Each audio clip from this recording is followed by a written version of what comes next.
ହେଉଛି ଆଉ ଲେଖକ କିଏ?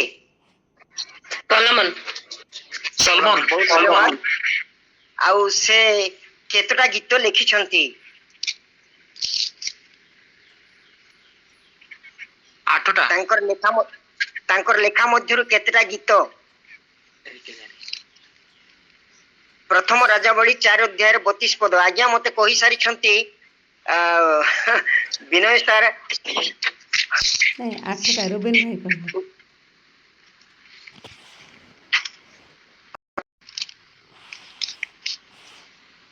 5 ଗୀତ ମଧ୍ୟରୁ ଏହା ହେଉଛି ସବୁଠାରୁ ଶ୍ରେଷ୍ଠ ଗୀତ ଆଉ ପରମ ଗୀତ। ପ୍ରଭୁଙ୍କ ମହାନାମର ଧନ୍ୟବାଦ ହଉ। ତେବେ 1008 ମୁଁ ବର୍ତ୍ତମାନ ପ୍ରଶ୍ନ ଆରମ୍ଭ କରୁଅଛି। ସେ ଆପଣା ମୁଖ ଚୁମ୍ବନରେ ମତେ ଚୁମ୍ବନ କରନ୍ତୁ, ଏଟା କିଏ କାହାକୁ କହିଛନ୍ତି?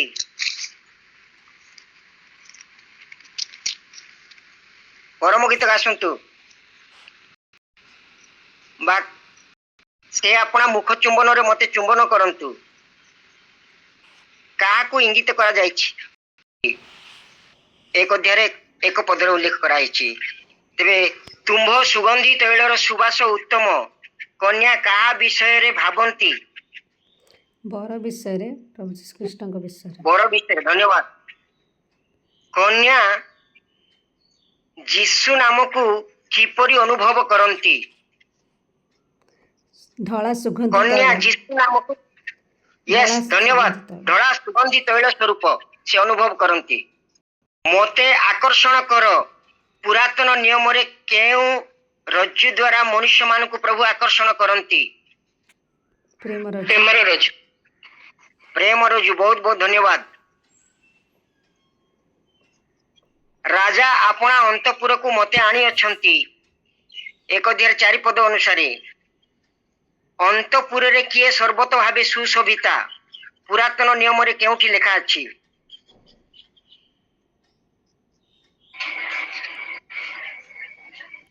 ରାଜା ଆପଣା ଅନ୍ତପୁରକୁ ମତେ ଆଣିଅଛନ୍ତି 1 ଅଧ୍ୟାୟରେ 4 ପଦ ଅନୁସାରେ।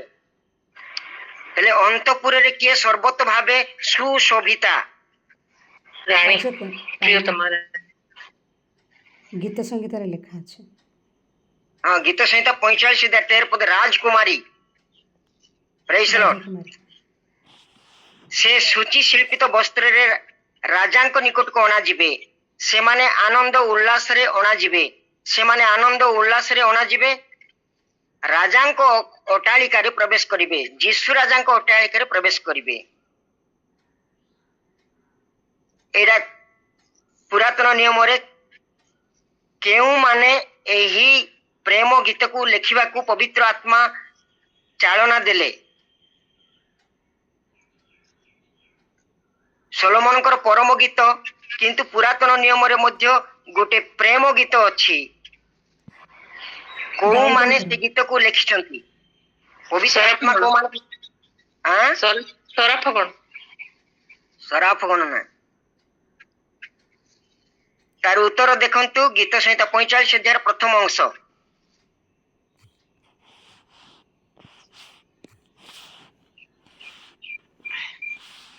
ଆସଫଗଣ। ହଁ, ନয়, ଆସଫ ନାହିଁ। କରୋହ ସନ୍ତାନ ଗଣର ଗୀତ। କରୋହ ସନ୍ତାନ ମାନେ ପବିତ୍ର ଆତ୍ମାଙ୍କ ଦ୍ୱାରା ଚାଳିତ ଏହି ପ୍ରେମ ଗୀତକୁ ଲେଖିବାକୁ ସେମାନେ ପ୍ରଭୁଙ୍କ ଦ୍ୱାରା ଚାଳିତ ହେଲେ। ତେବେ ଆଉ ଗୋଟେ ପ୍ରଶ୍ନ, କନ୍ୟା ସଲୋମନଙ୍କର ଯୌବନିକା ତୁଲ୍ୟ କୃଷ୍ଣ ବର୍ଣ୍ଣା, ତଥାପି ସୁନ୍ଦରୀ। ତେବେ ବର ଆଗ ମୋହର ପ୍ରିୟ, ତୁମେ ସର୍ବାଙ୍ଗ ସୁନ୍ଦରୀ, ତୁମଠାରେ କୌଣସି ଖୁଣ ନାହିଁ ବୋଲିକିରି ପରମ ଗୀତରେ କୋଉଠି ଉଲ୍ଲେଖ କରିଛନ୍ତି?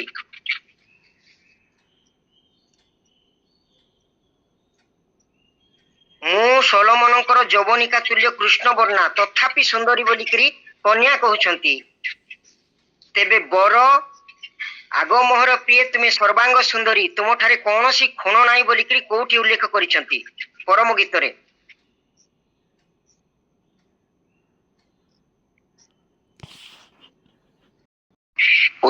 ଅଧ୍ୟାୟର 7 ପଦ।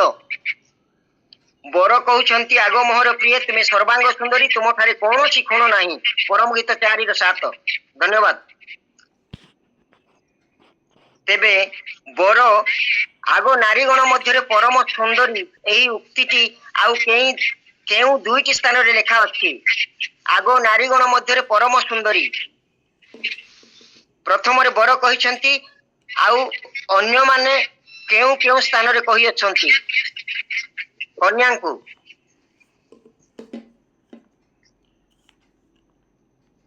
ଦେଖନ୍ତୁ 5 ଅଧ୍ୟାୟର 9 ପଦରେ ମଧ୍ୟ ଉଲ୍ଲେଖ କରାଯାଇଛି, 6 ଅଧ୍ୟାୟର 1 ପଦରେ ମଧ୍ୟ ଉଲ୍ଲେଖ କରାଯାଇଛି ଆଗ ନାରୀଗଣ ମଧ୍ୟରେ ପରମ ସୁନ୍ଦରୀ ବୋଲି। ଧନ୍ୟବାଦ। 1 ଅଧ୍ୟାୟର 15 ପଦ କନ୍ୟାର ନେତ୍ର ଯୁଗଳ କପୋତ ତୁଲ୍ୟ। 1 ଅଧ୍ୟାୟର 15 ପଦ କନ୍ୟାର ନେତ୍ର ଯୁଗଳ କପୋତ ତୁଲ୍ୟ। ତେବେ ବରଙ୍କର ନେତ୍ର ଯୁଗଳ କେମିତି ବର୍ଣ୍ଣନା କରାଯାଇଛି?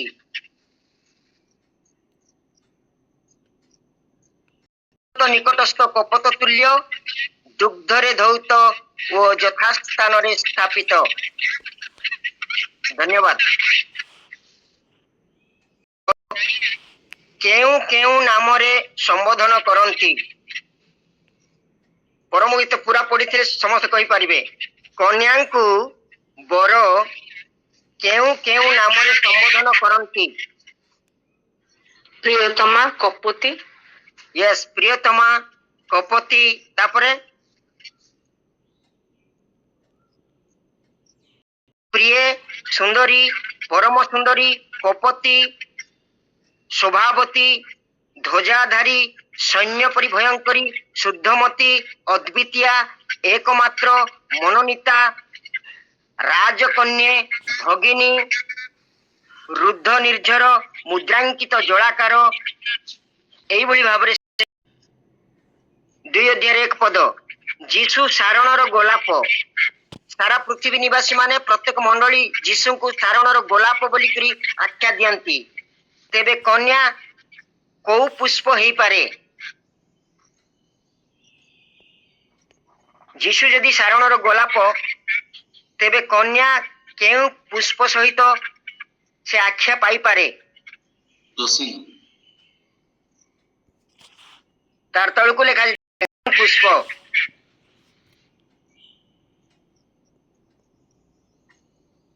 ଠିକ ଅଛି, ଆଗକୁ ବଢିବା। ପ୍ରଭୁ ଯୀଶୁଙ୍କୁ ବା ଯୀଶୁଙ୍କ କେଉଁ ବୃକ୍ଷ ସଙ୍ଗେ ଉପମା ଦିଆଯାଏ? ପରମ ଗୀତରେ ପ୍ରଭୁ ଯୀଶୁଙ୍କୁ କେଉଁ ବୃକ୍ଷ ସଙ୍ଗେ ଉପମା ଦିଆଯାଏ? ଶୋଷଣ ପୁଷ୍ପ। ନା, ପ୍ରଭୁ ଯୀଶୁଙ୍କୁ ପରମ ଗୀତରେ କେଉଁ ବୃକ୍ଷ ସଙ୍ଗେ ଉପମା ଦିଆଯାଇଛି? ନାଗରଙ୍ଗ ବୃକ୍ଷ। 2 ଅଧ୍ୟାୟ 3 ପଦ। ତାଙ୍କ ଛାୟା ତଳେ ବସିଲେ କଣ ମିଳେ? ପରମ ଆନନ୍ଦ ମିଳେ। ଧନ୍ୟବାଦ। ତେବେ କନ୍ୟା ବରଙ୍କୁ କେଉଁ କେଉଁ ନାମରେ ସମ୍ବୋଧନ କରନ୍ତି? କନ୍ୟା ବରଙ୍କୁ କେଉଁ କେଉଁ ନାମରେ ସମ୍ବୋଧନ କରିଛନ୍ତି ପରମ ଗୀତରେ? କୁହନ୍ତୁ। ଦେଖନ୍ତୁ 1 ଅଧ୍ୟାୟ 7 ପଦରେ ପ୍ରାଣର ପ୍ରିୟତମ, 1 ଅଧ୍ୟାୟ 12 ପଦରେ ରାଜା, ତାପରେ ଗନ୍ଧରସ ବୃକ୍ଷର ଥୋପା, 14 ପଦରେ ମେହେନ୍ଦୀ ପୁଷ୍ପ, 16 ପଦରେ ସୁନ୍ଦର ଆଉ ମନୋହର, 2 ଅଧ୍ୟାୟରେ 1 ପଦରେ ସାରଣର ଗୋଲାପ, 2 ଅଧ୍ୟାୟରେ 3 ପଦରେ ନାଗରଙ୍ଗ ବୃକ୍ଷ, 2 ଅଧ୍ୟାୟରେ 9 ପଦରେ ହରିଣ, ତରୁଣ ମୃଗ, 2 ଅଧ୍ୟାୟରେ 17 ପଦରେ ମୃଗ ଶାବକ ଏବଂ 5 ଅଧ୍ୟାୟରେ 10 ପଦରେ 10 ସହସ୍ର ମଧ୍ୟରେ ପ୍ରଧାନ ଏବଂ ସହୋଦର ବୋଲି ସେ ସମ୍ବୋଧନ କରନ୍ତି। 2 ଅଧ୍ୟାୟ 11ରୁ 12 ପଦ ଶୀତକାଳ ଗତ ହେଲା, ବୃଷ୍ଟି ଶେଷ ହେଲା ପରେ କେଉଁ କେଉଁ ଘଟଣା ଘଟିଛି? ଶୀତକାଳ ଗତ ହେଇଛି, ବୃଷ୍ଟି ମଧ୍ୟ ଶେଷ ହେଇଯାଇଛି। ତାପରେ କେଉଁ କେଉଁ ଘଟଣା ଘଟିଛି? ଗଣର ଗାୟନ କାଳ ଉପସ୍ଥିତ, ଦେଶରେ ଘୁଘୁର ରବ ଶୁଣା ଯାଉଅଛି। ଆଉ ଡିମ୍ବୁରି ବୃକ୍ଷ ସ୍ୱ ଅପକ୍ୱ ଫଳ ମାନ ପକ୍ୱ କରୁଅଛି, ଦ୍ରାକ୍ଷାଲତା ପୁଷ୍ପିତ ହୋଇ ସୁବାସ ଦେଉଅଛି। ଧନ୍ୟବାଦ। ଆଉ ପ୍ରଶ୍ନକୁ ଯିବା। 2 ଅଧ୍ୟାୟ 14 ପଦ। ଶୈଳର ଫାଟ ଓ ଗଡ଼ନ୍ତି ସ୍ଥାନରେ କିଏ ଅଛି? ଶୈଳର ଫାଟ ଓ ଗଡ଼ନ୍ତି ସ୍ଥାନରେ କିଏ ଅଛି? 2 ଅଧ୍ୟାୟ 14 ପଦ। ହ୍ୟାଲୋ, କହିବାକୁ ଚେଷ୍ଟା କରନ୍ତୁ। ତାର ତଳକୁ ଆଗ ଲେଖା ଅଛି ଦେଖନ୍ତୁ।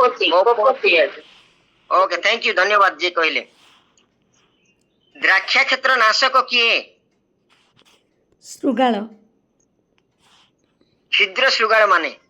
କ୍ଷୁଦ୍ର ଧନ୍ୟବାଦ। ଶୃଗାଳ।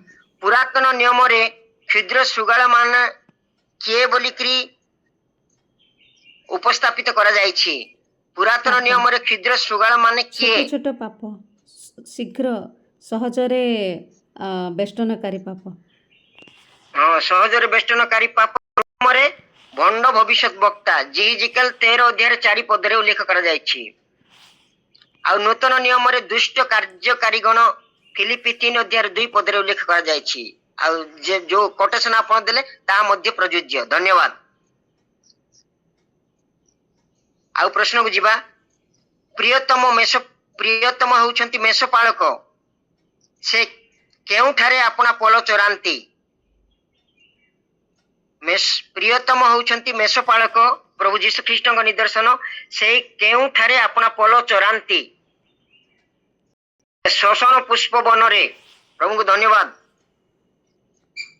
18 ପଦରେ କନ୍ୟା ରୂପୀ ମଣ୍ଡଳୀ ଖ୍ରୀଷ୍ଟ ବରଙ୍କର ବାସ୍ତବ ପ୍ରେମ ଆସ୍ୱାଦନ ପାଇଁ କେଉଁଠି ଓ କେଉଁ କାଳରେ ସେ ଖୋଜି ପାଇପାରିଲେ ନାହିଁ? କନ୍ୟା ରୂପୀ ମଣ୍ଡଳୀ ଖ୍ରୀଷ୍ଟ ବରଙ୍କର ବାସ୍ତବ ପ୍ରେମ ଆସ୍ୱାଦନ ପାଇଁ କେଉଁଠି ଓ କେଉଁ କାଳରେ ଖୋଜି ପାଇପାରିଲେ ନାହିଁ?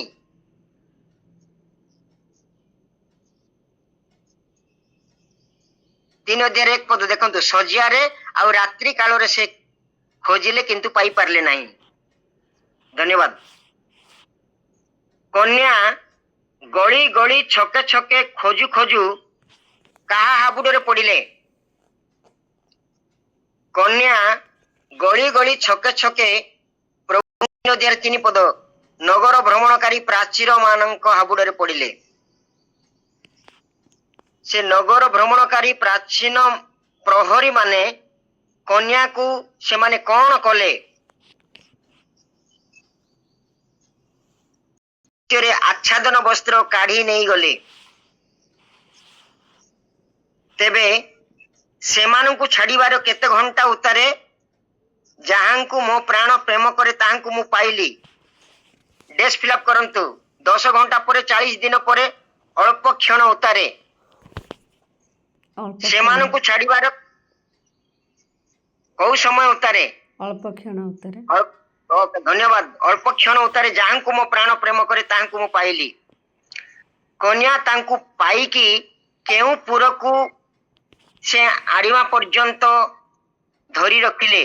1 ହଉଛି ସ୍ୱର୍ଗପୁର, 2 ହଉଛି ମର୍ତ୍ତ୍ୟପୁର, ଆଉ 3 ହଉଛି ଗର୍ଭଧାରିଣୀଙ୍କର ଅନ୍ତପୁର।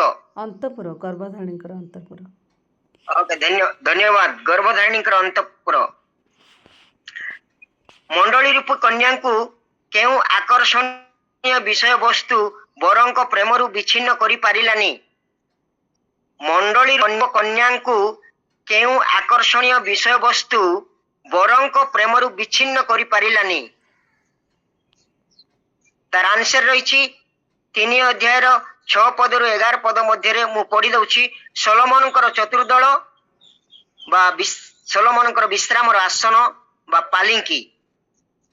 ଦ୍ୱିତୀୟ ପଏଣ୍ଟ ହଉଛି ଗନ୍ଧରସ, କୁନ୍ଦୁରୁ ଏବଂ ଗନ୍ଧ ବଣିକର ସର୍ବପ୍ରକାର ସୁଗନ୍ଧି ଚୂର୍ଣ୍ଣ, ଗନ୍ଧବଣିକର ସୁଗନ୍ଧି, ଯାହା ଧୂମ ସ୍ତମ୍ଭ ତୁଲ୍ୟ ଦୃଶ୍ୟମାନ ହେବ। ତାପରେ ତୃତୀୟ ବିଷୟ ହଉଛି ଇସ୍ରାଏଲର 60 ବୀରଗଣ ଚତୁର୍ଦିଗରେ ଯୁଦ୍ଧରେ ନିପୁଣ ଖଡ୍ଗଧାରୀ ମାନେ। ତାପରେ 4 ହଉଛି ମୁକୁଟ ଭୂଷିତ ସଲୋମନ ରାଜା। ଏମାନେ ହଉଛନ୍ତି ଜାଗତିକ ଆକର୍ଷଣୀୟ ଜିନିଷ ଯାହା ବର୍ତ୍ତମାନ ଯୁଗରେ ମଧ୍ୟ ଗନ୍ଧରସ କୁନ୍ଦୁରୁ ଆଉ ଗନ୍ଧବଣିକର ସର୍ବପ୍ରକାର ଅଙ୍ଗରାଗାର୍ଥକ ଦ୍ରବ୍ୟ ଦ୍ୱାରା ପ୍ରଲୋଭିତ ହେବା ସ୍ୱାଭାବିକ। ଆଉ ଅନେକ ଅନେକ ଆଧୁନିକ ଯୁଗର ଜ୍ଞାନ କୌଶଳ ଦ୍ୱାରା ନିର୍ମାଣ କରାଯାଇଥିବା ଆଧୁନିକ ଯନ୍ତ୍ରପାତି ସହିତ ସମସ୍ତ ବିଭବ ଐଶ୍ୱର୍ଯ୍ୟକୁ ସୂଚନା ଦିଏ। ସେସବୁ କେବେ ମଧ୍ୟ ଆକର୍ଷଣ କରିପାରିଲା ନାହିଁ। ଧନ୍ୟବାଦ। ଉତ୍ତର ଲେଖା ଅଛି ରୋମିଓ 8:39 ପଦ ଏବଂ ରୋମିଓ 8:35 ପଦରେ। ଅନ୍ୟ କୌଣସି ସୃଷ୍ଟ ବସ୍ତୁ ଆମ୍ଭମାନଙ୍କ ପ୍ରଭୁ ଯୀଶୁ ଖ୍ରୀଷ୍ଟଙ୍କର ଦ୍ୱାରା ପ୍ରକାଶିତ ଈଶ୍ୱରଙ୍କ ପ୍ରେମରୁ ଯେ ଆମ୍ଭମାନଙ୍କୁ ବିଚ୍ଛିନ୍ନ କରିପାରିବ ନାହିଁ, ଏହା ମୁଁ ନିଶ୍ଚୟ ଜାଣେ। ପ୍ରଭୁଙ୍କୁ ଧନ୍ୟବାଦ। ତେବେ ଆଉ ଗୋଟେ କ୍ୱେଶ୍ଚିନ୍ କୁ ଯିବା। ବର କନ୍ୟାଙ୍କର ସୌନ୍ଦର୍ଯ୍ୟତାକୁ ବର୍ଣ୍ଣନା କରିବାକୁ ଯାଇ କନ୍ୟାର ଗଣ୍ଡ ଦେଶକୁ କାହା ସହିତ ତୁଳନା କରନ୍ତି? ବର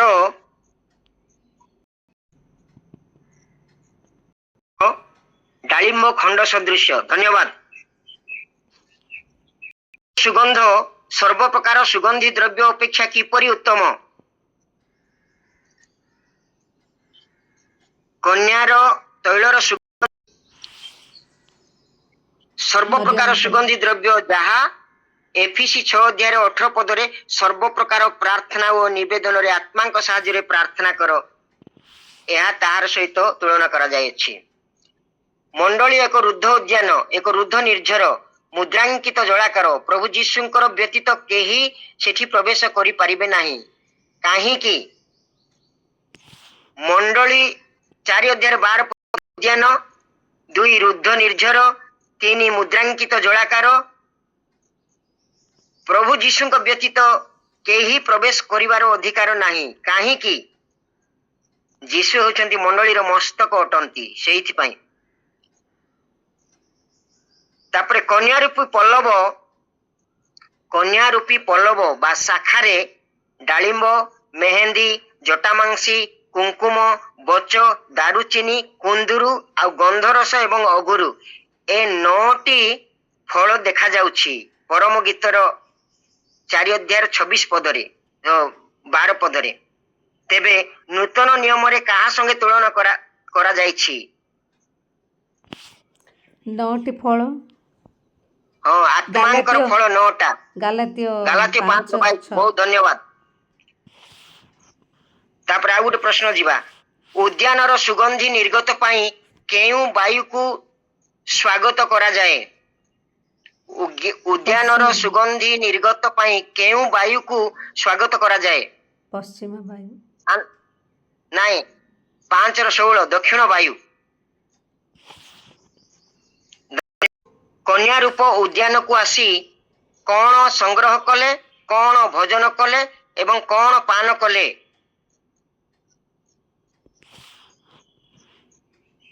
5:1 ପଦ। ସେ ସଂଗ୍ରହ କଲେ, ମଧୁଚାକ ଆଉ ମଧୁ ଭୋଜନ କଲେ ଏବଂ ଦ୍ରାକ୍ଷାରସ ଓ ଦୁଗ୍ଧ ପାନ କଲେ। ଧନ୍ୟବାଦ। ଦ୍ୱାରରେ ଆଘାତ କରୁଛନ୍ତି, ମୋ ପାଇଁ ଦ୍ୱାର ଫିଟାଅ, ନୂତନ ନିୟମରେ କେଉଁ ବାକ୍ୟକୁ ଇଙ୍ଗିତ କରେ? 10 କନ୍ୟା।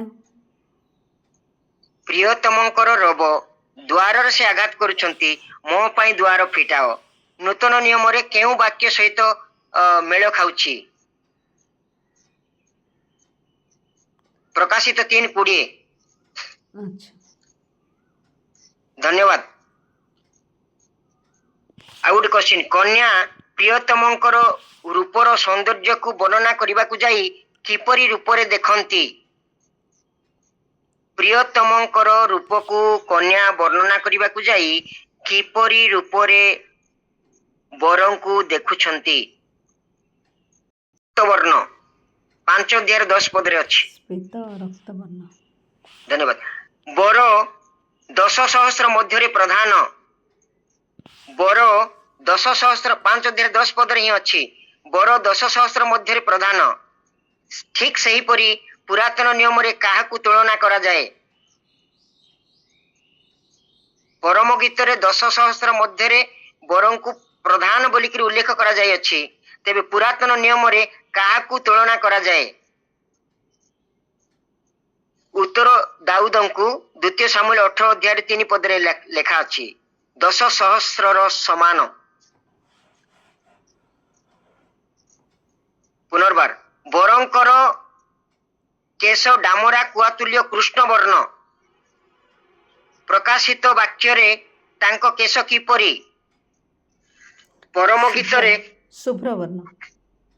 ଓକେ, ଲୋମ ପରି ଶୁକ୍ଳ ବର୍ଣ୍ଣ, ହିମତୁଲ୍ୟ ଶୁଭ୍ର ଆଉ ଲୋମ ପରି ଶୁକ୍ଳ ବର୍ଣ୍ଣ। ବହୁତ ଧନ୍ୟବାଦ ଆନ୍ସର ଦେଇଥିବା ଲାଗି।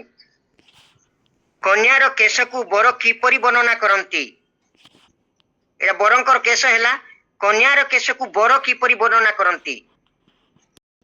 ଗିଲିୟଦ ପାର୍ଶ୍ୱରେ ଆରାମକାରୀ ଛେଳି ପଲ ତୁଲ୍ୟ। ଧନ୍ୟବାଦ। ରାଜକନ୍ୟାର ଚରଣ କାହିଁରେ ସୁନ୍ଦର? 7 ଅଧ୍ୟାୟରେ 1 ପଦ। ରାଜକନ୍ୟାର ଚରଣ କାହିଁରେ ସୁନ୍ଦର? ଉତ୍ତର ସେଠି ଲେଖା ହେଇଛି ପାଦୁକାରେ। ଧନ୍ୟବାଦ। ବର ଆସିବା ପୂର୍ବରୁ ରାଜକନ୍ୟାର ଚକ୍ଷୁ କିପରି? ବେଥ ରବିମ ନଗର ଦ୍ୱାର ନିକଟସ୍ଥ ହିସବନ ସରୋବର ସଦୃଶ। ସରୋବର ମାନେ ପୋଖରୀ, ସେ ପୋଖରୀ ସଦାସର୍ବଦା ଜଳପୂର୍ଣ୍ଣ, ଅର୍ଥାତ କନ୍ୟା କାନ୍ଦୁଥିବାକୁ ପଡିବ। ଧନ୍ୟବାଦ। ମଣ୍ଡଳୀ ଦ୍ୱାର ନିକଟରେ ସର୍ବପ୍ରକାର ବହୁମୂଲ୍ୟ ନୂତନ ଓ ପୁରାତନ ଫଳ ଅଛି, ତାହା କଣ?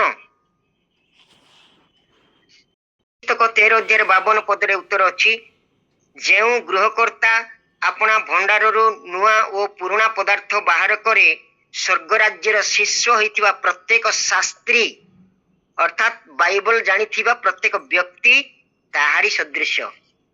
ଧନ୍ୟବାଦ। ଭାଇ ଆଉ କେତେଟା ପ୍ରଶ୍ନ ଅଛି?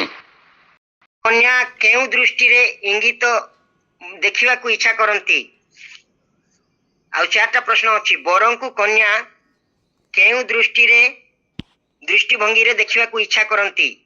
ଜଳରାଶି ପ୍ରେମକୁ ନିର୍ବାଣ କରି ନପାରେ, କିମ୍ବା ବଢି ତାହାକୁ ବୁଡାଇ ନପାରେ। ଉକ୍ତିଟି ନୂତନ ନିୟମରେ ପ୍ରତ୍ୟକ୍ଷ ଭାବରେ କିଏ ପ୍ରଦର୍ଶନ କରିଥିଲେ? ଅପାର ଜଳରାଶି ପ୍ରେମକୁ ନିର୍ବାଣ କରି ନପାରେ, କିମ୍ବା ବଢି ତାହା ବୁଡାଇ ନପାରେ। ଉକ୍ତ ଉକ୍ତିଟି ନୂତନ ନିୟମରେ ପ୍ରତ୍ୟକ୍ଷ ଭାବରେ କିଏ ପ୍ରଦର୍ଶନ କରିଥିଲେ? ପିତର ଯୋହନ 21 ଅଧ୍ୟାୟରେ 7 ପଦରେ ଲେଖା ଅଛି। ସେ ଅଙ୍ଗରଖା ପିନ୍ଧି ସମୁଦ୍ରକୁ ଡେଇଁ ପଡିଲେ ନା। ଯୀଶୁଙ୍କ ପ୍ରେମ ସେତେ ଆକର୍ଷଣୀୟ।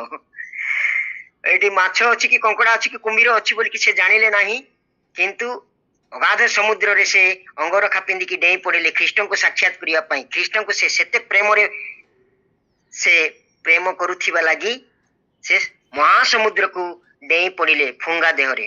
ଧନ୍ୟବାଦ। ଆଉ ଗୋଟେ ପ୍ରଶ୍ନ ଅଛି। କନ୍ୟା ଯୌବନ ପ୍ରାପ୍ତା ଆତ୍ମା ପ୍ରାଣ ଏବଂ ଶରୀରରେ ନିଷ୍କଳଙ୍କ ନିଖୁନ୍ତ ଓ ସମସ୍ତ ପ୍ରକାର ଦୋଷ ରହିତ ହୋଇ ସେ ସୁପ୍ରସ୍ତୁତା ଅଟନ୍ତି, ତେବେ ସେ କାହା ପାଇଁ ଚିନ୍ତିତ?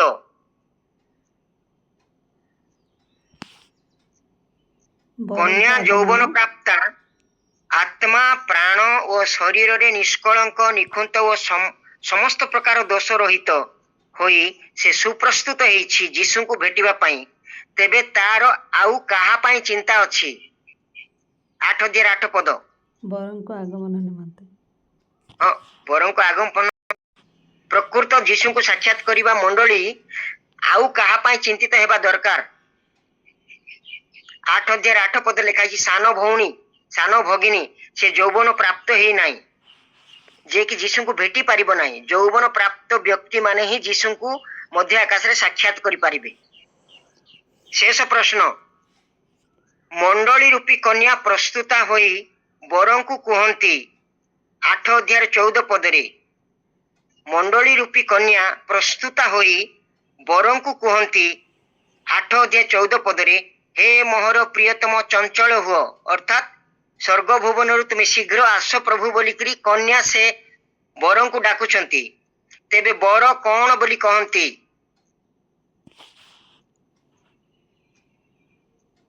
ଆବାଜ ଆସୁଛି କି ଆଜ୍ଞା? ମାନେ ଶୁଭା ଯାଉଛି। ଶେଷ ପ୍ରଶ୍ନ। ମଣ୍ଡଳୀ ରୂପୀ କନ୍ୟା ପ୍ରସ୍ତୁତା ହୋଇ ବରଙ୍କୁ କୁହନ୍ତି 8 ଅଧ୍ୟାୟ 14 ପଦରେ, हे मोहर प्रियतम चंचल हुଅ अर्थात शीघ्र तुम आगमन कर जगत ठारू मते मुक्त कर दियो जंजालपूर्ण जगतरू। तेबे बर कौन बोली कहउछंती तार उत्तर देखंतु प्रकाशित वाक्य 22 अध्याय 20 पद लेखा अछि से कहंती सत्य आम्भे शीघ्र आसुअछु आमेन। तेबे आमे समस्त कहि परिबा कि तार तळुकु लेखा अछि समस्त कहिबा हे प्रभु जीशु आसन्तु। हे प्रभु हे प्रभु जीशु आसन्तु। आमेन। प्रभु जीशु आसन्तु। आमेन। ए समस्त वाक्य द्वारा प्रभु हम समस्त को आशीष दियो आमेन। थैंक यू देवराज भाई।